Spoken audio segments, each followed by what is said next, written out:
We are speaking dreams. turi kuvuga ku biroto.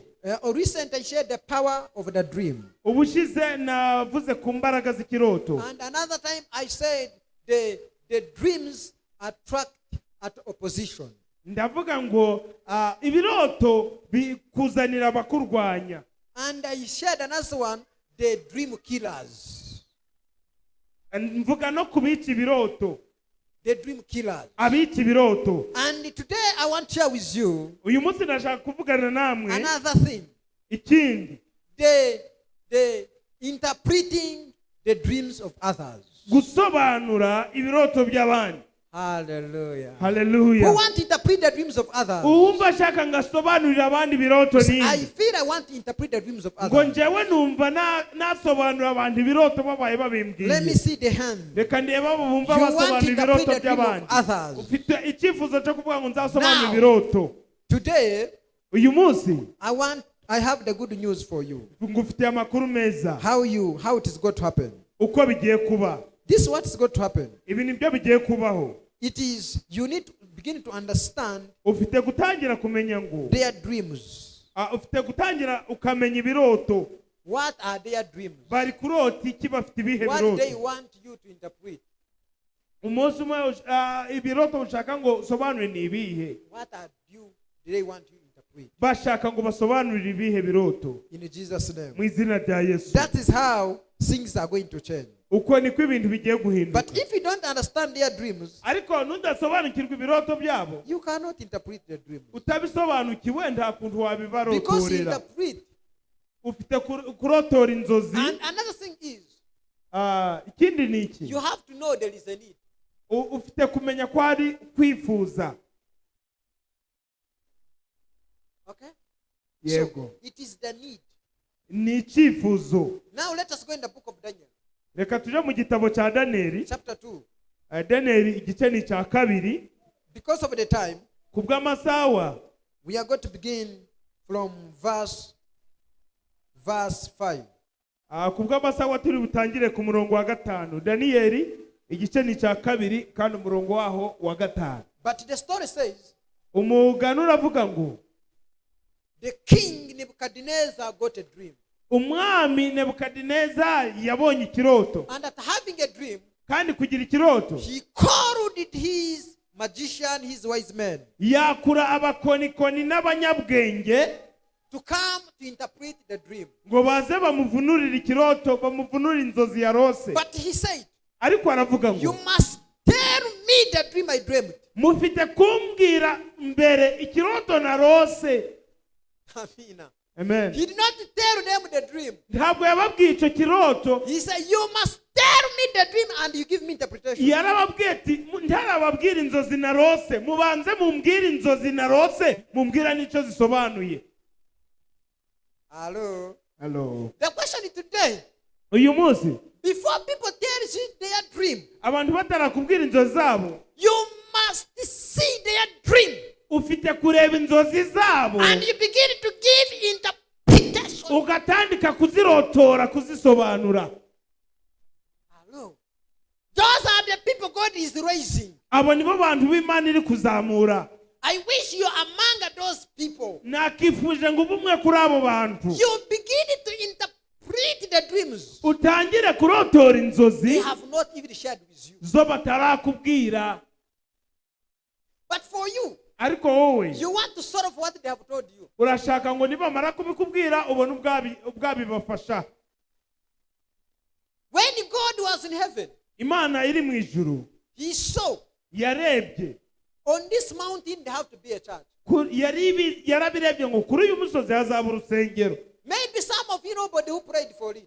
Nyamara bamwe nta n'uwagisengeye. Even you didn't know there was a man like me. Nta n'uwari uzi ngo hari umugabo nkanje uzaba ahari. But God was seeing it. Ariko Imana yo yari ibizi kandi yari yanabibonye. As when we came here, Kandi ubwo twaje we began. twaratangiye. That is what we call interpreting the dreams of others. Ibyo nibyo twita gusobanura ibiroto by'abandi. There's some people who wanted a church Hari abantu bari bashaka urusengero like you.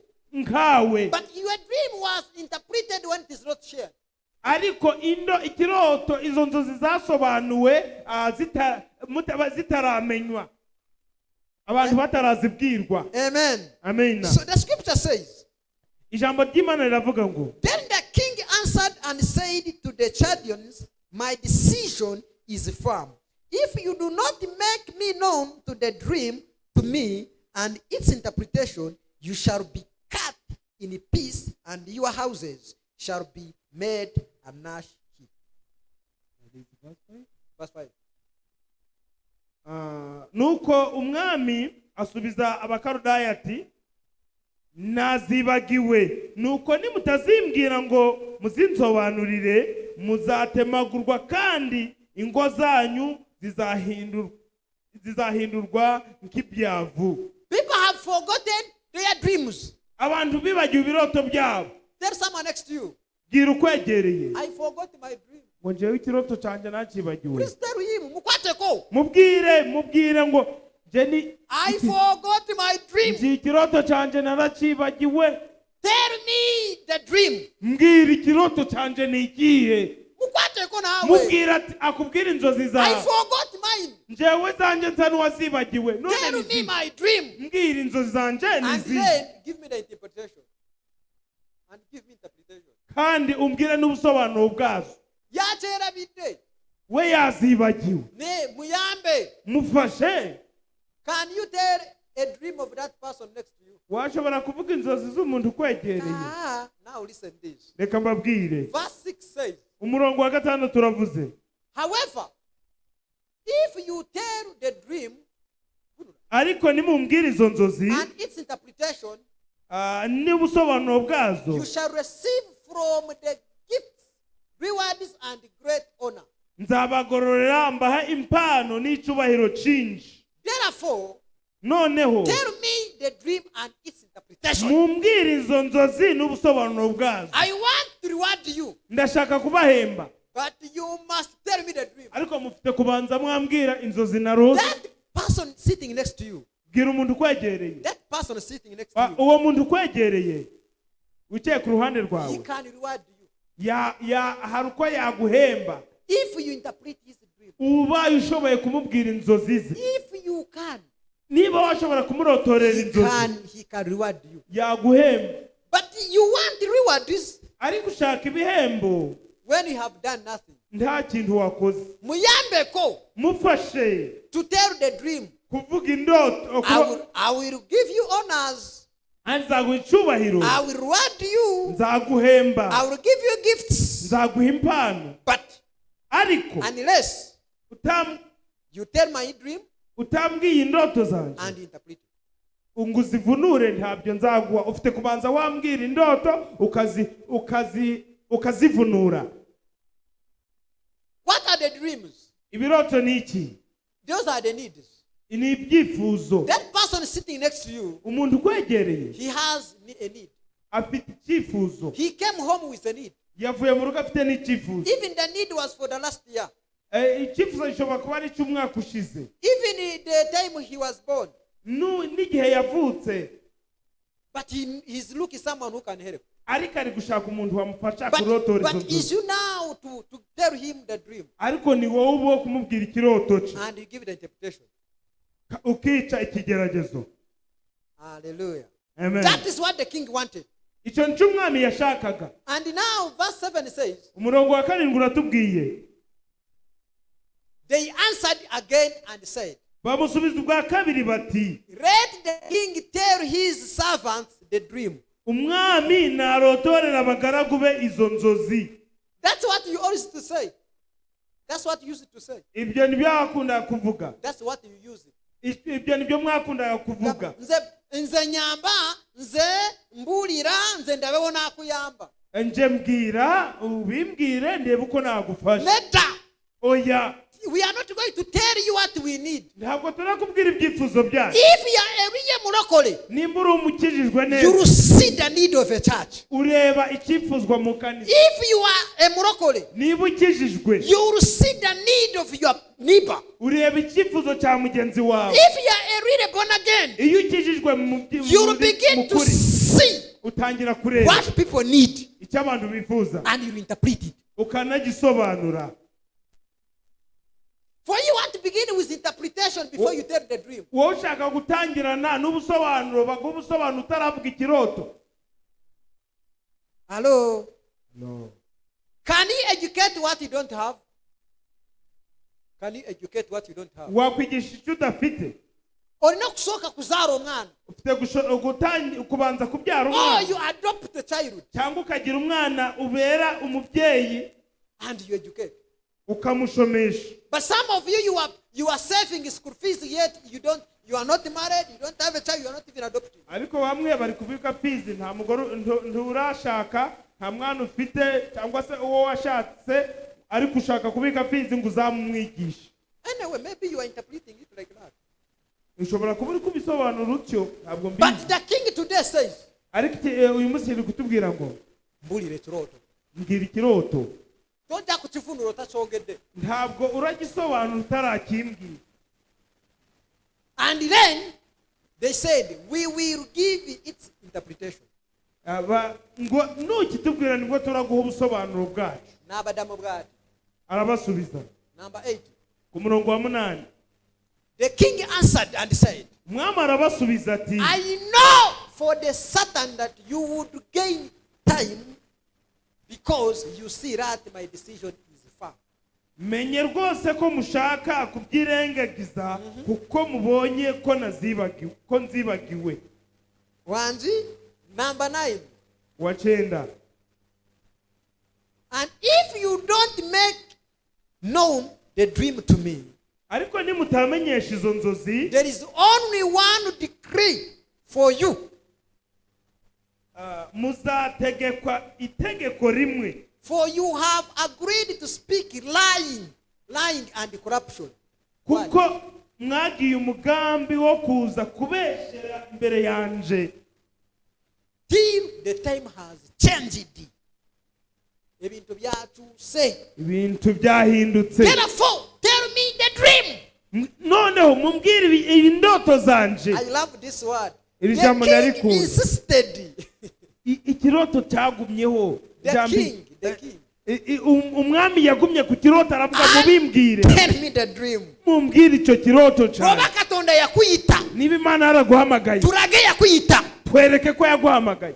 Waba warokoka. Niba warakijijwe, Show us you got saved. twereke ko wakijijwe. Neka tigo warokoka. Ariko wowe warakijijwe, Warero cyakora ngibya batarokoka. uyu munsi uracyakora nk'iby'abatarakiza. Tugoberera. tugakurikira. You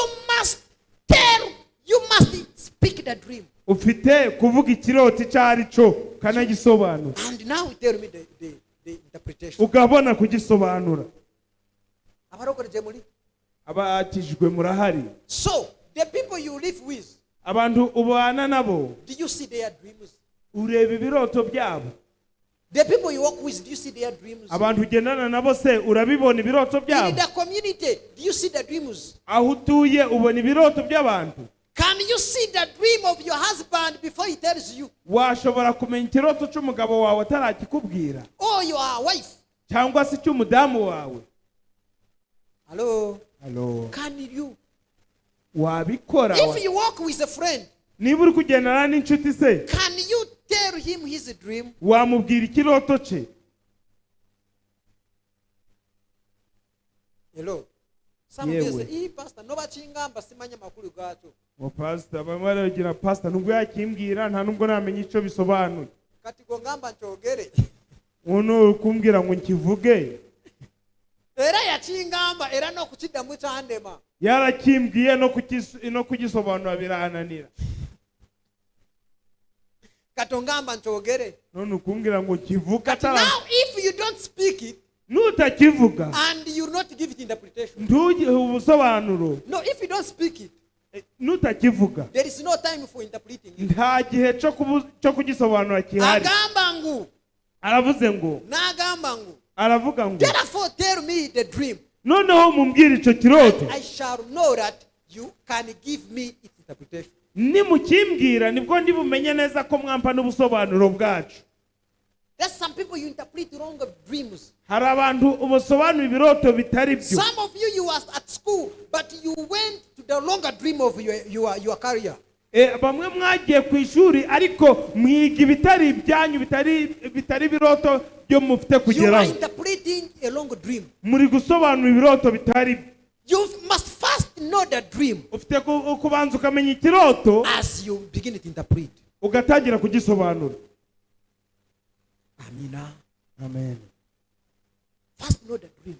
Banza umenye ikiroto cyane. We are struggling with people Turi kuruha n'abantu who are interpreting wrong dreams, bari gusobanura ibiroto bitari byo, who are interpreting wrong things, bari gusobanura ibiguye, especially even in the church. no mu rusengero barimo. You give someone a wrong dream. Ugaha umuntu ikiroto kitari cyo, You ask, do you love this? I love it. ukamaza icyo uragikunda se ndagikunda, nukimpa The ndagikunda. moment you give him a file of that dream, Wamara kumuha ibyangombwa by'icyo kiroto, bwakuraba yakureba akiyingiramu, akacinjiramo, bovako wavaho chiwede.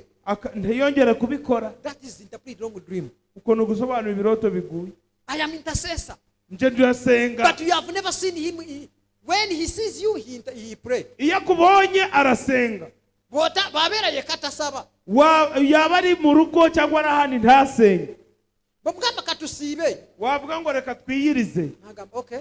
akavuga Bwe musiba wamaja kusiba. mwasiba hamwe agasiba. Bota bawo awa aja kujya bimonde. Waba utariho ibimondo akabimira bunguri.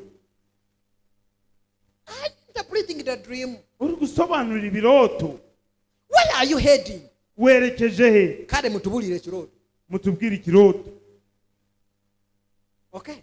Number 10, Ku murongo wa 10, the Chaldeans answered the king. nuka abakarudaya basubiriza imbere y'umwami icyarimwe There bati, is not a man on earth nta muntu n'umwe wo munsi who can tell the king's matter. wabasha kumenyesha umwami iryo jambo. Therefore, no king, no lord or ruler Kuko nta mwami cyangwa umutware cyangwa who umutegeka has ever asked such a thing of any magician. wigaze gusobanuza umukonikoni wese cyangwa umupfumu cyangwa umukarudaya bene iryo jambo. Wanji obawulira kale wamatira kyadako. Kadukomeze hepfo. It is difficult things that the king requests, Icyo umwami aduhatiraho kiraruhije, and there is no other who can tell it to the king except the gods. kandi nta wundi wabasha kucyerekana imbere y'umwami keretse imana zitabana n'abafite imibiri, Now the question, zitabana n'abafite now imibiri. the question was, None ikibazo kiri ngo these people, they never had their gods. aba bantu imana zabo bari bazitaye, Why did not go to their gods? kuki batagiye kubaza imana zabo? But they said there is no one. Baravuze ngo ntawe. This is very difficult. Iki kirakomeye. Now that's the problem we have. None ikibazo dufite ni iki? You all say this, my dream is very big. Uravuga ngo ibintu nshaka birahambaye Kirishoboka. ntabwo byashoboka pe. Because that is the argument, that is excuses. Ibyo ni inzitwazo wishyiramo. You shouldn't say there is no one. Ntabwo wavuga ngo nta muntu. And let me tell you, Reka nkubwire, the dream that you have failed, ikiroto wananiwe kugeraho, there is someone who can interpret it. ikiroto wananiwe gusobanura, hari uwagisobanura. The dream you don't know, Ikiroto utazi, there's someone who knows it. hari ukizi. Hello. Hello. Mukama asimwe. Imana ishimwe. As we said, there is no one. Baravuga ngo nta muntu, But there is someone who is there. ariko hari uriho. Now today I want to challenge you. Uyu munsi nashaka kubabwira, If people they say there is no one, abantu nibavuga ngo nta muntu I n'umwe, want you raise, you say, I am here to interpret it. ndashaka ngo uzahaguruke ubwe ndahari kubisobanura. Hallelujah. Amen. Let me tell you, Reka the mbabwire, opportunity of you umugisha wawe is to interpret ni ugusobanura what others are failing. icyo abandi bananiwe. Hello. That's the opportunity you have. Ako niko kagisha ufite. You do what others are failing. Ukora icyo abandi bananiwe. Let others fail. reka abandi bananiwe For you enter there. wowe winjireho And neza you give life again. utanga ubuzima busha. Okay. Yego. They said no one, Ngo ntawe but there was someone. ariko hari uwari uhari. God is raising someone Imana iri kuzamura who is umuntu going to speak the dreams and interpret the dreams. uzavuga ibiroto by'abantu kandi God akabisobanura. is raising you Imana iri so kukuzamura that you can tell the dreams kugira ngo urotore ibiroto and you solve them as well. kandi unabisobanure. Amina. Amina. Nibagamba. For this reason, Baravuga no kubw'iyo mpamvu the king was angry and very furious umwami yararakaye kandi ku maso afite ikiniga. and gave the command to destroy all the wise men of the Babylon. Atanga itegeko ryo kumaraho abo bakonikoni n'abanyabwenge ba Babiloni. Amen. Bakoze iki? The Bakoze iki? moment when you fail to speak the dream, Iyo unaniwe kuvuga ikiroto there is no chance of interpreting it. nta wundi mugisha uba usigaye wo kukivuga We wo want kugisobanura. you tell us the dream. Bashaka ngo uvuge ikiroto. Now, tell us now the meaning. Now we tell you, we ask you to tell us the meaning. Utubwire tukubaza impamvu tukubaza ubusobanuro. Banza ukivuge. Abalokole. Do you understand what I mean? Abakijwe muri kumenya icyo ndi kuvuga. The king was very furious and angry Umwami yari afite ikiniga arakaye cyane because kubera he iki had wrong people. yari afite abantu batari bo. Sometimes you have wrong people on your side. Bumwe na bumwe ubana n'abantu batari bo ku ruhande rwawe. That's the reason you are failing. Niyo mpamvu bumwe unanirwa. You have someone, Ufite umuntu there is nothing you benefit from that person. nta kintu umubonamo. Ayagale bibyo byoka. Ashaka ibyawe gusa ariko we You ntacagura. need people who can contribute to you. Ukeneye abantu bagira icyo bagufasha nawe ugafasha You mugafashanya. need people who can speak your dream. Ukeneye abantu bashobora kurotora ibiroto byawe. You need speak. Yeah, kubirotora no kubivuga then kubisobanura is interpretation. Yes. You need people who can speak your dream. Ukeneye abantu bavuga ibiroto byawe bakubwira ibiroto And then they interpret. kandi bakabisobanura. But you have people Ariko ufite abantu who want to interpret. abashaka gusobanura, The one who want to interpret, abashaka they kubisobanura want to interpret and deceive you and they get money from you. bashaka kugusobanurira ibyo biroto bakubeshe kugira bagukureho agashiringi. Yagamba nja kuyambira omwana leta ko kino. Nzagufashiriza umwana azana iki n'iki n'iki. In the government of Uganda, Mu buyobozi bw'igihugu cya Uganda we have gotten a lot of thieves. dufite abajura benshi.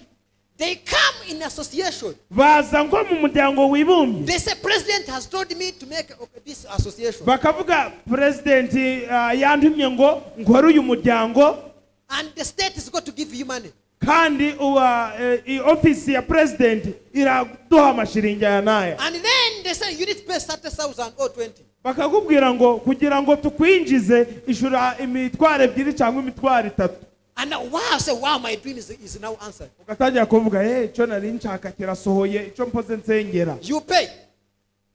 Ukishura. After paying, Wamara kwishura collecting like 1,000 people.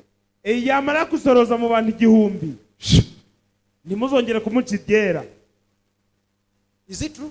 Niko bimeze mwari mwabibonaho. Do you know the association we have? Murazi iyo miryango iyo ari yo dufite. Do you know the wrong emyoga we have? Muzi ibitongore by'imyoga bisa n'iby'imyoga byo dufite. If now I ask you, ubu nkubajije, how many association are you in? uri mu bipina bingahe? And how have you benefited? Kandi wabigobyemo gute? Bakuba no ingira no muchirani bakuba no ingira muchirani bakuba. Barakwiba winjira mu kindi barakwiba winjira no mu kindi barakwiba. Is it true? Niko bimeze. Is it true? Ukajayo kwishura That is what is happening. Icyo nicyo kiri kubaho. People entering in the things Abantu kwinjira mu bintu because kubera they ko are not about you. They are not about you. ntabwo bagupfuyeho bakugira imbabazi. I always tell people, Me, if I want to help you, nkunze kubwira abantu ngo niba nshaka kukuyamba I need no anything from you. nje ntacyo mba ngukeneyeho kuba Me ngende wo kuyamba helping you, it is helping you. nimba ndi kukuyamba ndi kuyamba kuki mbanza I don't kugusaba need you add anything. nta kindi kintu nagusaba nshatse kuyamba. That is how this Daniel entered in the dream of a king. Daniyeli yinjiye mu kiroto cy'umwana Not because he wanted the privileges, atari uko yarafite icyo but amushakaho he wanted to become a solution. ariko yari ashaka guhinduka igisubizo. You must enter in a situation without expecting any benefit. ufite kwinjira mu kintu atari uko ukeneyemo kugira ibyo ubona. Serve God korera Imana expecting nothing. ntacyo uri kuyibaza, ntacyo ushaka kuyikuraho. Serve the church ukorere mu kanisa expecting nothing. nta nyungu ukeneye. Okay? You are interpreting the dream. aho uba uri gusobanura ibiroto. Praise Jesus. Yesu ashimwe. Number 11, number 13. kuri 13 He said, aravuga ngo so the decree went out and they began killing the wise men. nuko ingoma that is 13. 13. So nuko ingoma ija ku nama ngo abanyabwenge bicwe, And they sought Daniel and his companion to kill them.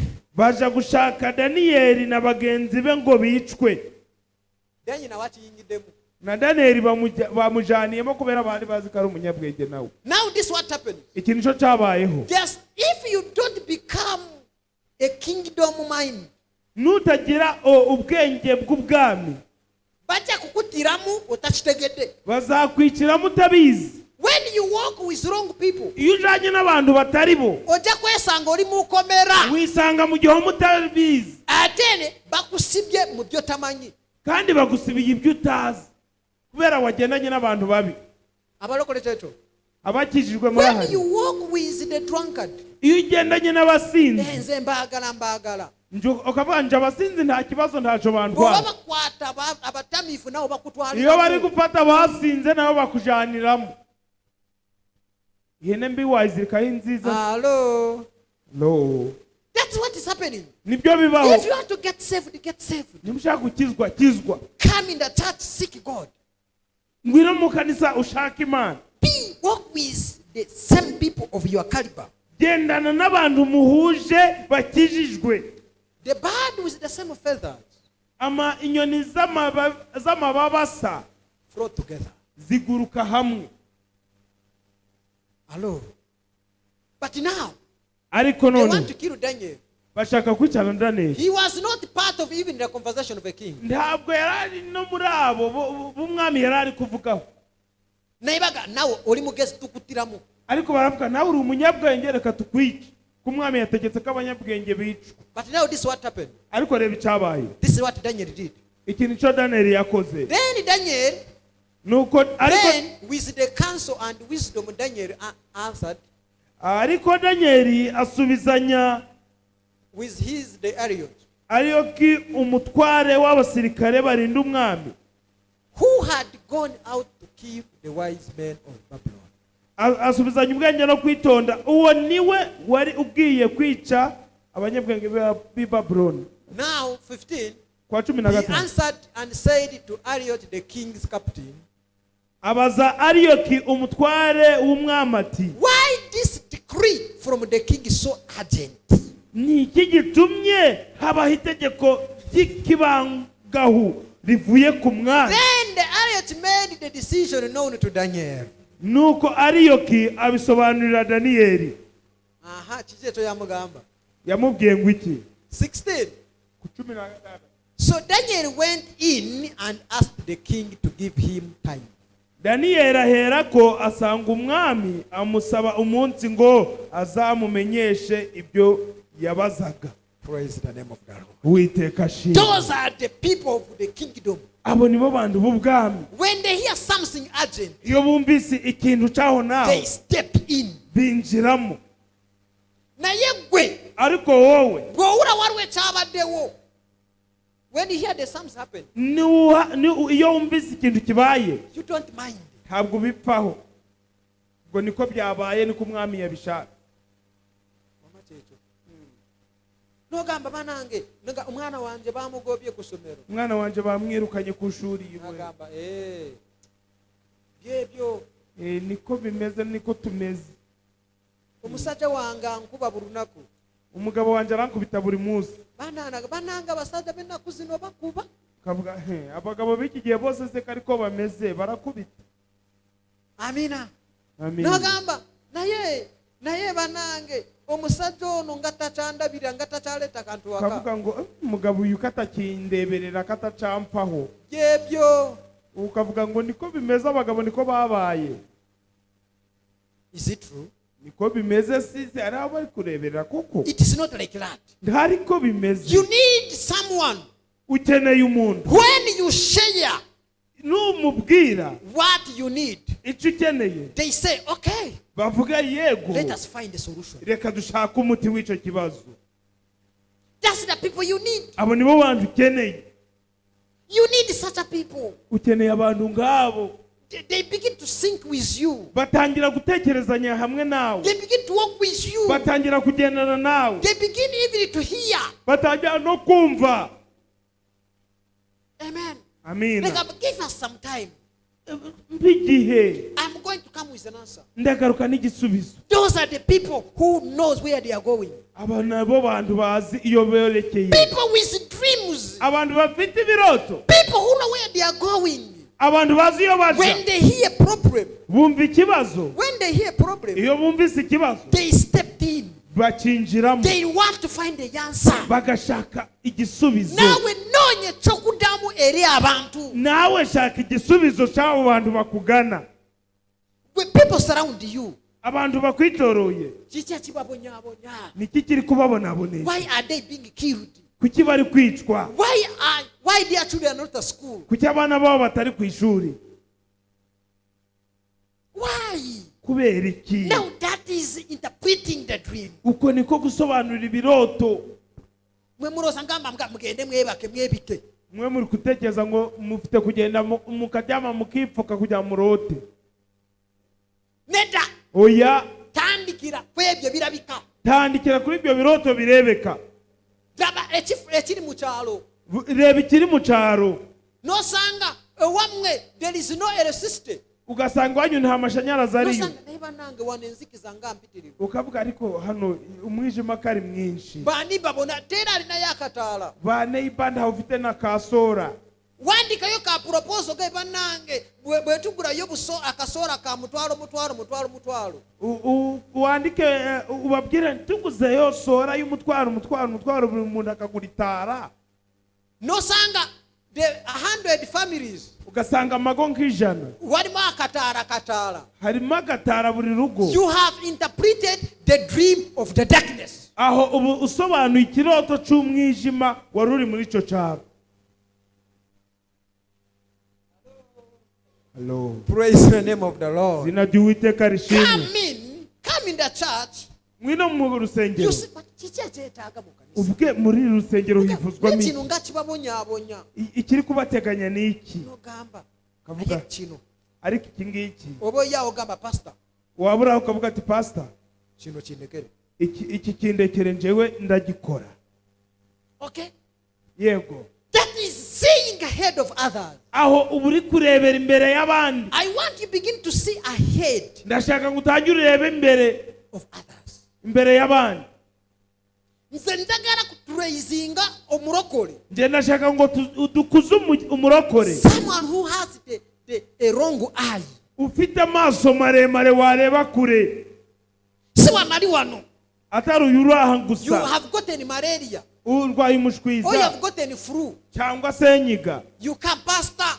Ukaza ngo pastor we. I am dying. Ndapfuye ndarangiye. Pastor I'm dying. Pastor birandangiranye. For me if not. Nsengera nutanzengera nje ndapfuye. The one who can be good with flu. Umutwe. You flu it kills you. Umutwe ukakwingura kwishi. You get flu.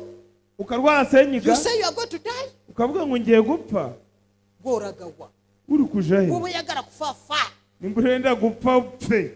Flu. Senyiga weno kankanye wewe wese watitiye washizeho kubwa senyiga gusa ukavuga ngo ngiye gupfa. Tomanyi the how you can heal you can treat flu. Ntabwo uzi se uko wakwikiza Senyiga. Drink water. Kunywa amazi. Funayo kanimu. Ukashaka indimu. Something. N'intangawuzi n'akatungurusumu. Amen. Amina. That is what is happening. Icyo nicyo kiri kubaho. Let us first begin to see. Reka dutangire kureba. Where there is needs to solve. Ahari icyifuzo cyo kumaraho. Hari ikibazo tugishakira igisubizo. I cannot do them all. Ntabwo nabikora byose nje. But Peter, he can do something. Ariko Peter nawe hari icyo yakongeraho. Now you can also do something. Nawe hari icyo wakora. And something. Now nundi agakora ikindi nundi ikindi. And we grow. Tugakurira hamwe. Let us begin to see things. Reka tangire kureba ibintu. Ukabaha pastor birabe. Ukavuga pastor birebe. Gunda birabe. Na ntuza birebe. Twe ntari ibyacu. Ni byabariye. Interpreting the dreams. Gusobanurira ibiroto. And for others. Iby'abandi. Amina. Amina. Amina. 17. 17. 17. Kuri 17. This what happened. Then Daniel went to his house. Nuko Danieli aja mu nzu ye. And he made the decision known to the Hananiah, Mishael, and Azariah. Ababwira bagenzi be Hananiya na Mishayeli na Azariya. Amen. Amen. Now I want to get to this one. Ndashaka ngo mumenye. When there is a problem, iyo hari ikibazo and it becomes big, kikaba kinini, and it is taking people, kiri gutwara abantu, you do mobilization. Ukunge some people ukunga abantu who has the same mind of you, abafite ibigenderwa, abafite ubwenge bwawe, abo muhujije. Hello? People with the same mind. Abantu muhujije. Ubahamagara ubabwira ngo hari iki kibazo. What can we do? Twakora iki?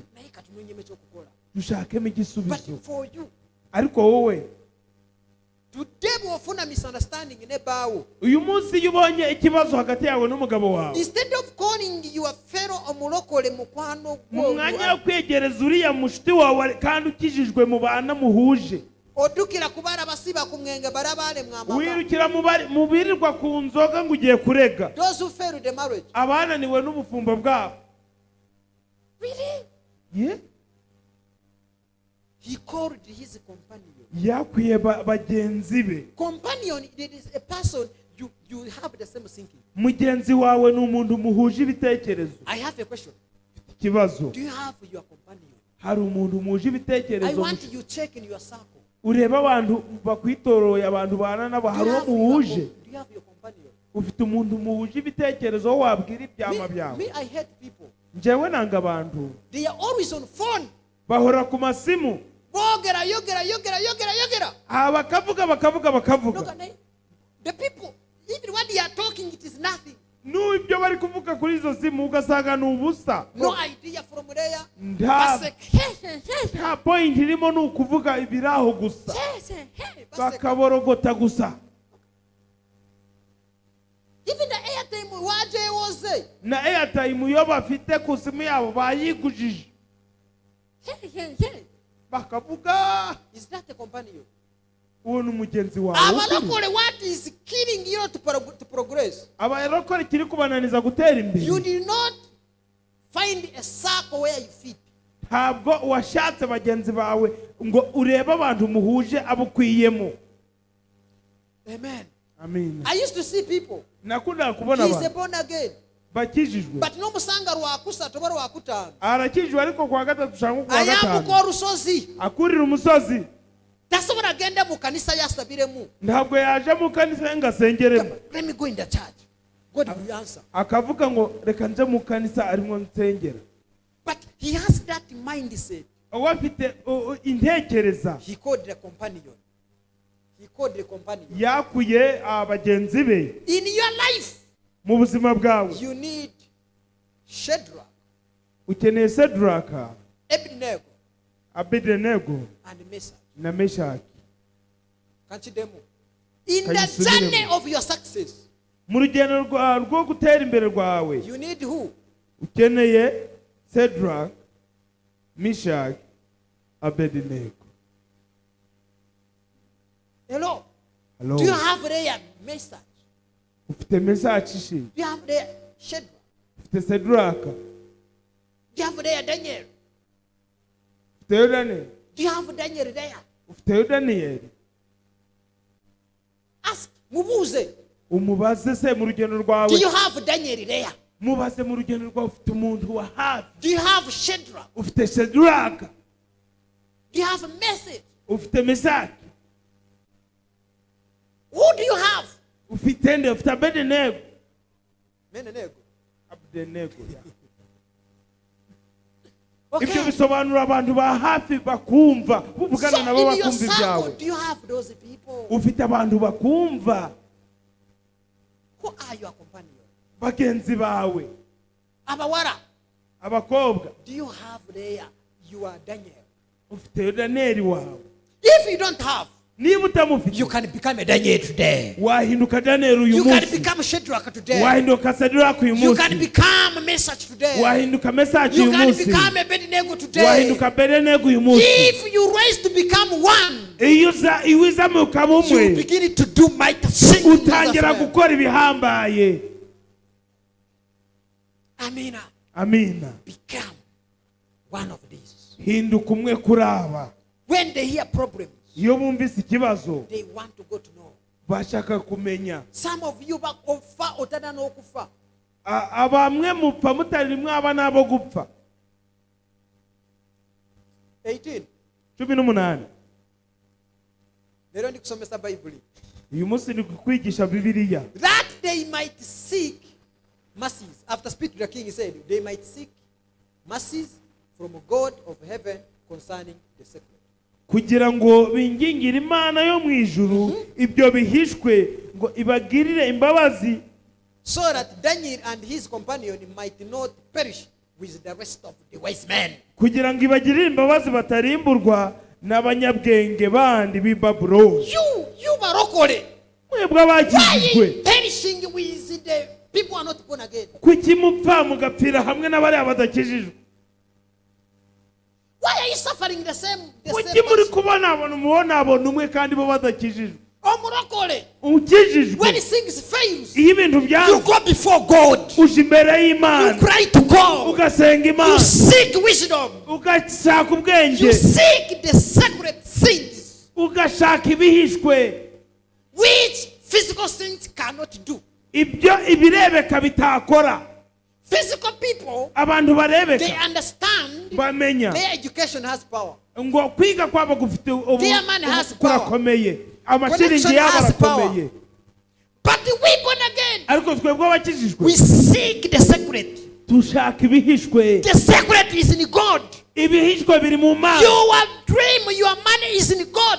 Ubwenge bwawe buri mu Mana. Your children to study. Abana bawe You kwiga need to seek God. ufite gushaka Imana. Your business to grow. Ubucuruzi bwawe You need to gutera seek imbere God. ukeneye gushaka Imana. To have children. Kubona You abana seek God. ushaka Imana. To progress. Kugira ngo utere You need imbere to seek God. ushaka Imana. God Imana can give you yaguha what men icyo abantu cannot give you. God can interpret Imana yasobanura what people cannot interpret. icyo abantu batasobanura. Hallelujah. Haleluya. Praise the name of Jesus. Izina rya Yesu rishimwe. Hallelujah. Amen. They say, let us go in the secret place. Baravuga reka tuje ahihishwe. Do you have a secret place? Ufite umwanya w'urwisho ujamo. Hold someone. Hold someone. Gira ufataho. Ask, do you have a secret place? Umaze gufite umwanya Where you uhishwe. seek God. Aho uje gushaka Where Imana. you seek the secret thing. Aho uje gushaka ibihishwe. For you have physical places. Wowe ufite umwanya urebeka buri kuri buri muntu. Bigana. Nibyanga. You go to the divorced one. Uje kuwatandukanye n'umukundwa we. Do you have a secret place? Ufite umwanya w'ibanga. Hey. Yeah. Abakijijwe. Sometimes when I preach this gospel, I feel I become crazy. I'm very sorry. Bumwe na bumwe iyo mvuze iyo nigisha kuri ubu butumwa numva ndi uri gusara. Mumbabarire. Don't offend me. mutanteze ikibazo. This guy said, we must go to the secret place. Yaravuze, uyu mugabo yaravuze, dufite kuja hihishwe mu ibanga. When things fail, ibintu nibyanga, go in the secret place. genda mu ibanga, mu mwanya w'ibanga. Do you know what I say? Muracyumvise? When dreams fail, ibiroto nibinanirwa, when people have demands, iyo abantu bafite ibyifuzo, go in the secret. genda mu ibanga, in the secret place. mu mwanya w'ibanga. When people have problems, iyo abantu bafite ibibazo, take those problems in the secret place. jana ibyo bibazo mu mwanya w'ibanga, you have the answer. ufite igisubizo cyabyo. Do you have a dream? ufite ikiroto. Let me see the people with the dream. reka niho abantu bafite ibiroto bari aha ngaha. Take it in the secret. Take it in the secret place. Take it there. Ubijaneyo. Take it there. Jana ikiroto The moment when you come out from there, nuvayo, you come with the answer. ugaruka ufite igisubizo. God can reveal Imana yasobanura what is yahishura the secret place. ibihishwe mu ibanga. Please bring for me Jeremiah mpereza muri Yeremiya chapter 29 Yeremiya igice cya 29, verse 12 Yeremiya 29 umurongo wa 12 to 13. kugera kuri 13. This is what he said.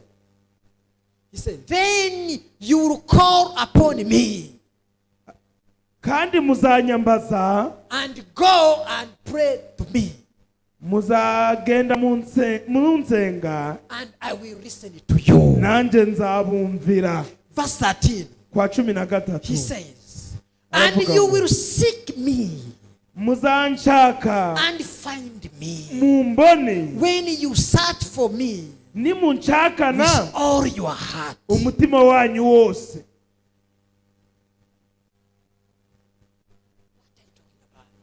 Nicyo uri kuvuga. Seek me munshake in the secret mu places. mwanya w'ibanga, mu myanya Bring your y'ibanga. dreams there.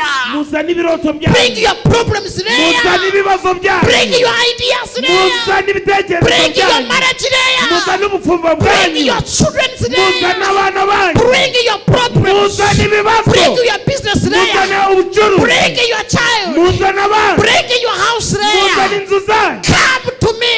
munzeho, Speak to me. muvugane I will nawe, listen. nzabumva, I will answer. That nzabisubiza. say the Lord. niko Imana ivuze. What I talk about? nicyo uri kuvuga. Abarokore. abakijijwe Ebyaffe. ibyacu Ebyaffe. ibyacu They are in the secret. biri mu mwanya uhishwe.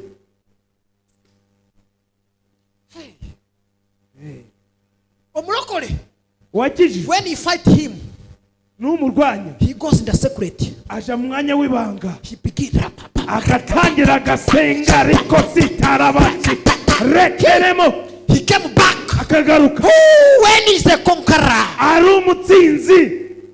When Daniel Daniyeli and Meshach, na Meshaki Shadrach, na Sadraka Abednego, na Abednego they went in the secret place binjiye mu mwanya w'ibanga, and they knelt. barapfukama, They began to pray. batangira gusenga, bavuga indimi, barasenga, basenga Ushia, babwira Imana, Rakatakede, Imana Zipa, ikore the God twiyereke, who interpret the dreams, the God Mana. who speak the dream, the God who speak the dream. We are here. What is the dream? What is the dream? What is the dream? What is the dream? After they came with the dream.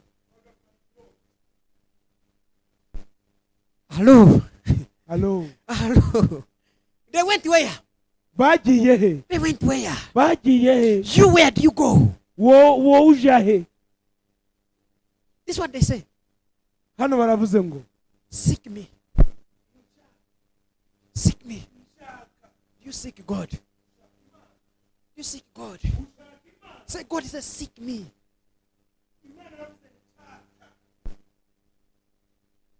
I will answer.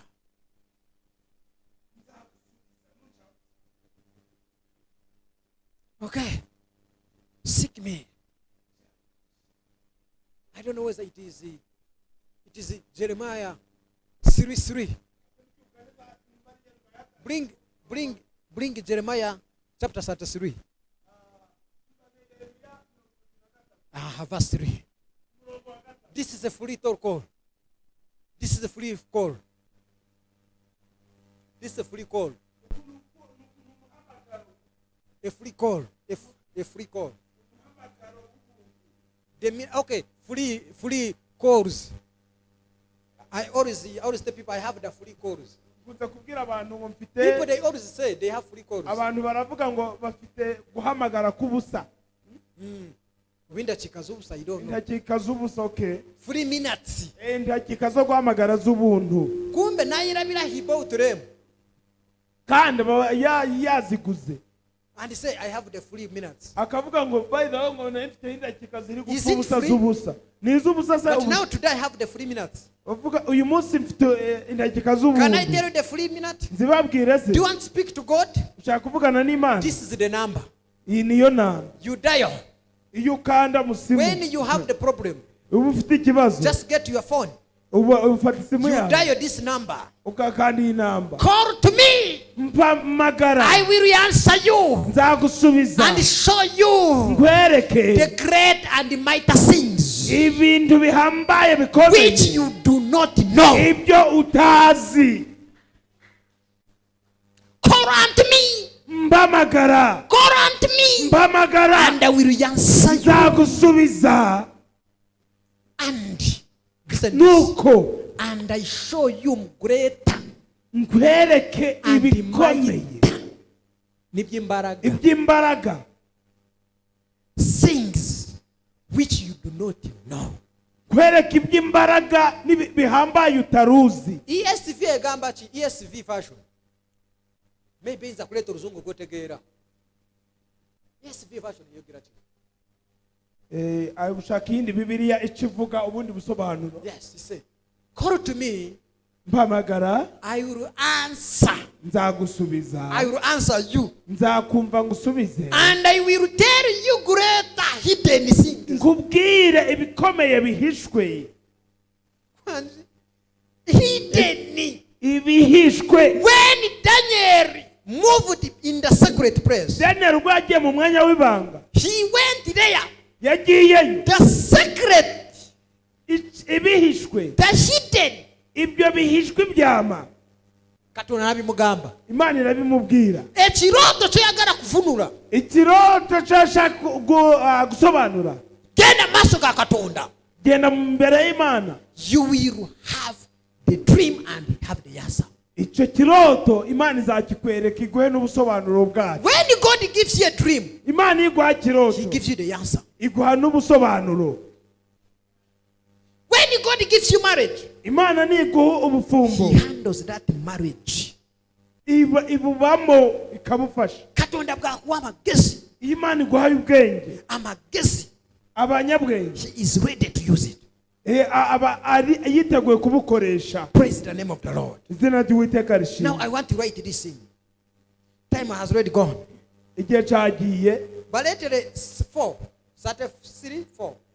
Later Yeremiya. another verse. Genda one second.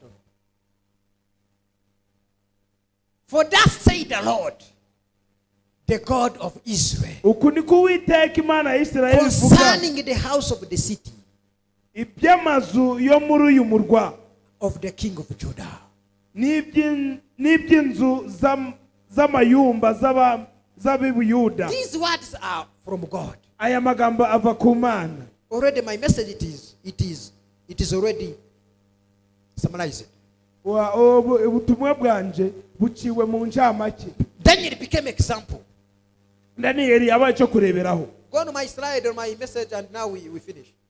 Daniel became example. Daniel yabaye cyo kureberaho. Be an example. Bico kureberaho nawe. I want just to be so fast.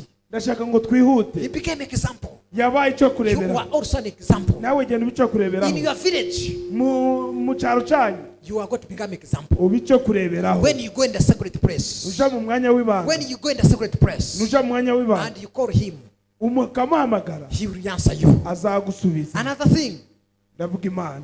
another thing, Ikindi. don't run away from problems. Utiruka uhunga ibibazo. Problems do not disappear when you ignore. Ibibazo ntabwo bihunga iyo wowe ubihunze. First challenge with courage.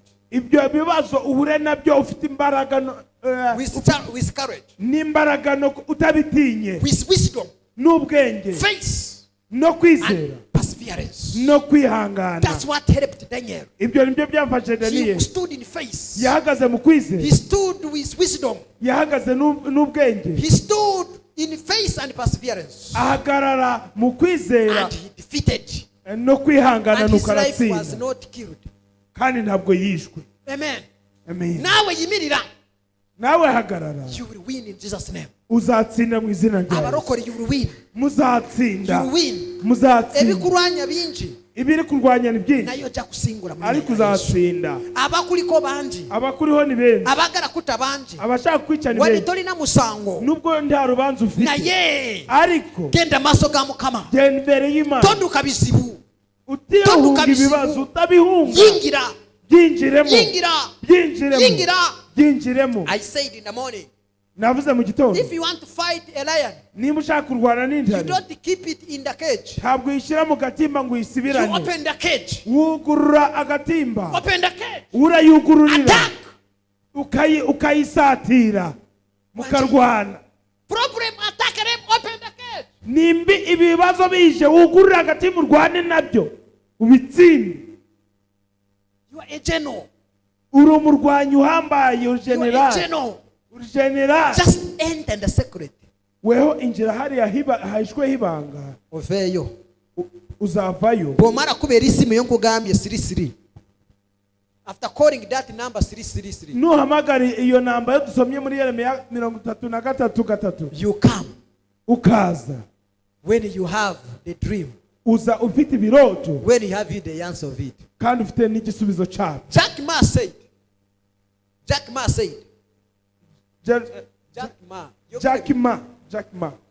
Ma, yavuze he's a ngo, Chinese businessman. uwo ni umucuruzi wo mu Bushinwa. When you run away from the problem, Yaravuze ati iyo wirukanse uhunga ibibazo, the problem keeps chasing you. ibibazo bikwirukankaho bikakuza Kati inyuma. some of you byabagoba nibibayisa. Bamwe muri mwe ibibazo byabirutseho bibiruko birusha no kubiruko bibasha n'imbere.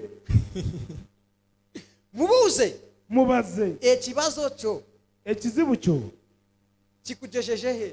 how far with your problem? Kati pastor njiwe byarashize. Na pastor, for me it's done, it's too much. Kikutusize awa. How far? Bigeze he? Ikibazo kikugeze he? Ati pastor kituse mu bulago. Pastor ngo kiri kuniga, Toja kufa. ntabwo uri bupfe. Don't run away from them. Utaheruka uhunga ibibazo, ahubwo Bigambe, ubibwire, I am here. ndi hano, Come. muzi. Bobori na manyi, come. Nimba mwiyemera muzi ngo murashoboye muzi. We have a landlord at our school. Dufite landlord aho ku ishuri ryacu, Yantawanya nantawanya. hari igihe yanteganyije aranteganya, Nimukubire simu. ndamuhamagara, Nimugamba oyagara ki? ndamubwira gushaka iki. Esente zange. Sente zanjye nizo nshaka, Esente zo nzimanyi. isente zawe ndazizi Era nja kuzikuwa. kandi nzazigura, Ate that is small money to me. kandi ni ubusente buke kuri njye. Enzimbe zimbe nja kuzikuwa. Aramubwira ngo cyo zimpese nabyari ko kutonze nzazigura. Kende za pressure. Kendeza mani, akariro That's what you kendeza. tell me. Nuco ndikubwira. Yes. Ndavuze ngo yego. Naola. Araceceka. Some people you need to tell them. Abantu bamwe ukeneye kubabwira, Open the ukabugururira, open. ukugura agatimba, Face him. ugahura nabyo ukarwana nabyo. Sije tabarokole. Sicabaroko, Tituda mukuduka bizibu. ntabwo tuziruka duhunga ibibazo. Katukulewo. Katwugurure, Biturumbe. bize, Nafe tubirumbe. natwe Tubiteme tubirumbe. ko mutwe. Bigwe wansi. tubitemeho umutwe birwe hasi. Naye Ariko gwe omuntu akubanja omutwalo umuntu ari kukubanja umutwaro, n'omwekweka ukamwihisha, ukagenda ukihisha kati akava, bwakuba esimu togikwata. yahamagara ntumufate. Nze bw'oba ombanja Njyewe iyo uri kumbanja n'onkubira esimu. ukandere, Yes, hello. ndavuga nti haro, How can I help you? ngufashe nde? Pastor sente zange. Pastor, amashiringi yanjye Zimanyi. ndazizi. Actually nawe banjagara kusasura nawe uri kuri line. Mubona nshaka kwishura nawe uri kurukarara. So when are you doing it? None se uzanyishura ryari? Gwetofayo. Nabyo I am utapfayo, going to work on you. ndagukoraho. Katoza bachada mukukuba. uratekereza ngo umuntu Aho yakongera ubusinkana agatera ari n'okubuuzaako. kubanja wahura nawe ukamuharamutsa naye kati gwe ariko weho mwekweka iyo ugiye guhura nawe utera isimu nta n'uguhamagaye ugurura agatimba uhure nayo ojja kuwangula mu linnya lya Yesu. urwane n'ikibazo uzatsinda mu izina rya Yesu. Ekirala kiri bwe kiti face over fear. Ikindi ukwizera kugutinya Already nkibagambyeko. nakibabwiyeho Do not abandon your calling. utare ku muhamagaro wawe Olina Katonda kye yakuyitira. hari kimana Don't yaguhamagara abandon your dream. utare ku kiroto Don't cyawe abandon your marriage. utare ku bufungo Don't abandon bwawe your children. utare ku abana Don't bawe abandon your business. utare ku ubucuruzi bwawe. Fear. It has killed a lot of things. Ubutinyi bwinshi ibintu byinshi Abarokole nze simanya barokole abajja bavaawa. abakijwe ntabwo nzi aba barokore bavuye Beera okwatako mubuuze. gira ufata umubaze Oli murokole. uri umurokore ko Mubuuze. warakijijwe bya nyabyo Ngojja nnyo. kuki utinya se Okay. yego You need to learn. ufite kwiga You need to grow. ufite gukura Adjust. And you continue. ukihindura kandi ugakomeza The rewards are coming. ibihembo biri ku mbugiro Generation needs a solution. ikinyejana turimo cyifuza ibisubizo Katuduke mangu. reka twihute The generation needs solution. ikinyejana turimo cyifuza Our ibisubizo generation needs people who bring hope. ikinyejana turimo cyifuza abantu bazana Go icyizere and give hope to the people. bahereza abantu Go and icyizere give wisdom to the people. genda uhereza abantu Go icyizere and ubaha ubwenge do practical kandi solution. ubahe n'ibisubizo bifatika Nimba wobo abali n'enjala muweeyo ekyokulya. nimba mane bafite inzara mu icyo kurya Yamba ku bantu. gira Oli bufasha musajja w'amaanyi. uwo mugabo Oli mukyala w'igitangaza w'amaanyi. uri umugore w'igitangaza Mubaafu tobaliimu. Mubaafu mu tobaliimu. bakene ntabwo You are a barirwamo big man. uri umuntu You are a ukomeye big person. uri umuntu wambaye You are a person of a generation. uri umuntu w'iki Lay the kinyejana foundation. shyiraho umusingi Grow that foundation. ubaka uwo Become musingi Daniel. uhinduke daniyeli Become Joseph. uhinduke yosefu God is with you. imana iri kumwe nawe In Jesus' mu name. izina rya yesu Another thing. ikindi Question to ask yourself. ikibazo ufite kwibaza Number one. icya mbere What am I interpreting? ndi gusobanura iki What am I interpreting? ndi gusobanura iki That's the question. ni ikibazo What are you interpreting? uri gusobanura Number iki two. cya kabiri What problem am I solving? ni ikihe kibazo ndimo gushakira Number igisubizo three. icya How gatatu does my work brings hope? umurimo wanjye uzanira abantu icyizere Job. imirimo Transformation. no guhindurwa That's what happened to Daniel. ibyo nibyo byabaye kuri He daniyeli brought hope. yazanye icyizere He got a job. yazanye umurimo Baba wanemirimo. they gave them jobs babahaye imirimo In Jesus' name. mu izina rya yesu Babylon was restored again. Babylon was restored again. babiloni yagaruwe busha Now, biblical examples. Biblical examples. ibi byo kureberaho byo muri bibiliya tugiye kugenda Joseph prepared for famine. yosefu yiteguriye inzara You also prepare. nawe uyitegure I don't know whether you are Joseph. ntabwo nzi niba uri yosefu David defeated Goliath. dawidi yatsinze goliyati You can defeat in Jesus' name. nawe watsinda mu izina When rya you yesu stand, you will defeat.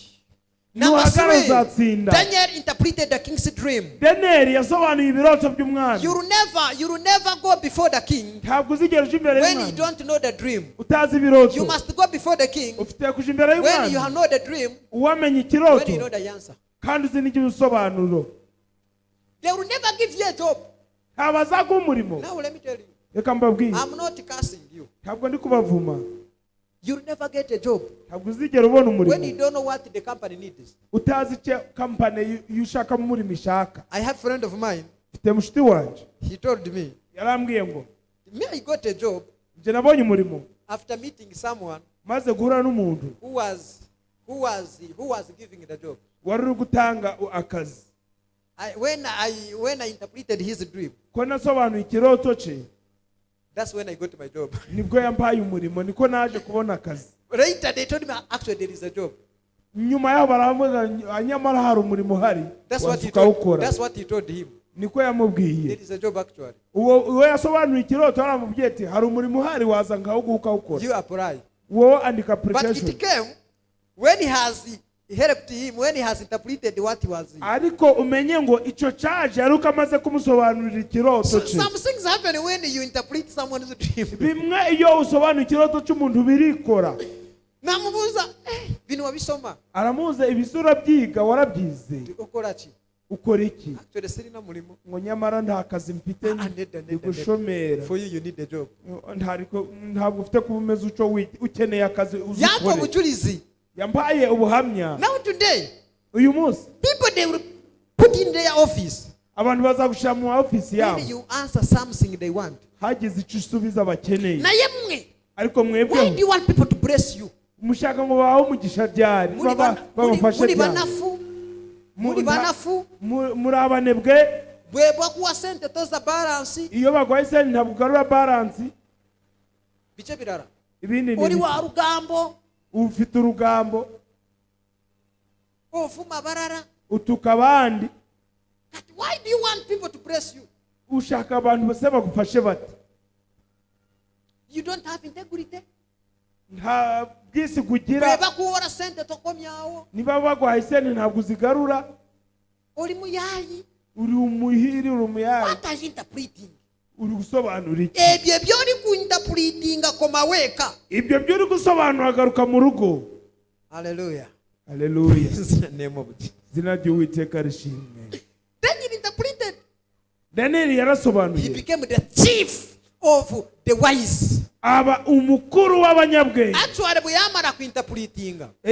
By the amaze gusobanura. Nibagamba yego bakulira bona. Baravuga ngo ubu ni wowe baye mukuru wa bose. Bano babade bandimba. Abari bari kumbesha bose. Now you are the boss. Ubu rabakuriye. Nabagamba. Arababwira. Actually was not alone. Aravuga ngo ntabwo nabikoze njyenyine. You are with who? Wari nande? Shadrach. Nene na Shadrach. Meshach. Abednego. Na Abednego. Aravuga ngo give them the office. Nabo babahiza office Give them the bicari. kingdom. Nabo nibinjire mu bwami. Kati now when you come interpret the dream with me. Nuza kunsobanura ikiroto. Now when we succeed now what is the next? Nidutera imbere se hazabaho. Nawe nkuwe chifo kinene. Nawe nzaguha umwanya ukomeye. Ko wansobanura ibiroto tubigeraho hamwe. hamwe. Kati oyagara chifo kinene oyawe no tudde. Ushaka umwanya uhambaye ariko uri yicariye uri kureba hejuru. Kati oyagara ogwaki. Ushaka umwanya w'ikino. Why do you need promotion? Ushaka gutera imbere gute? Ntacu ukozeho. Iyo kamveyo. Each became God's solution. Buri kimwe cyabaye igisubizo cy'Imana. These people they became the God's solution. Buri umwe yabaye igisubizo cy'Imana. Okay. You are calling. Umuhamagaro wawe. You are calling. Umuhamagaro wawe. Now you are calling. Umuhamagaro wawe. God has placed a gift in you. God has placed a gift in you. Imana yagushizemo impano. For this generation. Kubw'iki kinyejana turimo. Amen. Amina. For this generation. Kubw'iki kinyejana. Katonda wari cyakutademu. Hari Imana yagushizemo. Katonda simanya kwisemo ki. Ntabwo nzi Imana yaguhamagaye mu biki. I don't know. Ntabwo mbizi njewe. But there is something in you. Ariko hari ikikurimo. There is a need. Hari icyifuzo. Ekanisa rina need. Ikanisa hari ibyifuzo. For example, when I tell you the need of a church, if I tell the needs of a church, ngubwiye ibyifuzo by'urusengero. Oyinza no kujya. Watinya no gutinya. But I don't need to tell you. Ariko nakubwira ngo when you have eyes, iyo ufite amaso, you can see them. Urabireba ibyo byifuzo. And you begin to interpret them. Kandi ugatangira kubisobanura. So God has given a gift. None Imana yaguhaye impano. Oba kuvunura biroto genda vunure. Niba ko biroto genda ubisobanura. If this prayer, come and pray. Nimba ari ugusenga ngwino usenge. If this interpretation, come and interpret. Nimba ari ugusobanura ngwino uvunure. If this supporting the church, you do. Nimba ari ukuyifasha ikanisa yifashe. We had a need. Twari dufite ikibazo. When we were building this building. Turi kubaka iyo nzu y'uruhande. We let us every month we bring 2,000. Turavuga ngo reka buri kwezi nibura umuntu hazana 2,000. But number of people defaulted. Ariko abantu benshi ntabwo babizizanye ibyo 2,000 ku kwezi. 2,000 every month. 2,000 ku kwezi. Abarani be y'amatiles. Bamwe bitanga bazatayi amakaro tiles. Abarani be y'amacement. Abandi biyamasementi. Tibaleta. Ntanu wabizanye. Are you solving the need or you are creating the needs? uri kushaka umuti w'ikibazo cyangwa uri kuzana ikibazo ubwawe? Are you giving solution or you are creating problems? Uri gutanga umuti cyangwa uri kuzana ikibazo? Mumbarize wowe uri gukora ute? You must stand and raise. Ufite guhagarara gashikama karwana n'ikibazo gatsi. You can raise on your feet. Muhagarare ku maguru yanyu in Jesus name. Mu izina rya Yesu. In Jesus name. Reka duhaguruke mu izina rya Yesu. You have a calling. Ufite umuhamagaro. You have a gift. Ufite impano. In your generation. Muri iki kinyejana urimo. It have to be in the business. Cyashobora kuba kiri muri bucuruzi. Or education. Cyangwa mu kwiga. Or leadership. Cyangwa mu buyobozi. Now what do we do? Dukora iki? May God give you wisdom. Imana iguhe ubwenge. May God give you knowledge. Imana iguhe kumenya. And God give you the understanding to interpret dreams. Imana iguhe no kusobanukirwa kuvunura ibiroto. And to solve the problems. No kumaraho ibibazo. For the glory of Christ. Kubwo icubahiro ca Kristo. In Jesus name. Mu izina rya Yesu. The scripture says in the book of Isaiah 11:2. Ijambo riravuga mu gitabo ca Yesaya 11:2. The spirit of the Lord shall rest upon you. Umwuka w'Imana uzakuzaho. The spirit of wisdom. Umwuka w'ubwenge. The spirit of knowledge. Umwuka wo kumenya. The spirit of understanding. Umwuka wo gusobanukirwa. The spirit of counsel. Umwuka w'inama. The spirit of mighty. Umwuka w'ubihambaye. And the spirit of fearing God. Kandi umwuka wo gutinya Imana. That's what I pray for you. May that spirit of God. The spirit of interpreting dreams. The spirit of dreaming. The spirit of helping others. The spirit of answering questions. The spirit of supporting others. The spirit of serving.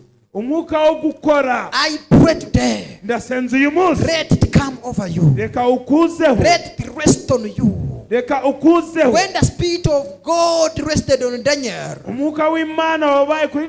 he began to interpret the dreams. When the spirit of God rested on Joseph, he interpreted the dreams of Pharaoh. When the spirit of God rested on David, David defeated Goliath. When the spirit of God rested on Moses, Moses led the people from Egypt to Canaan. When the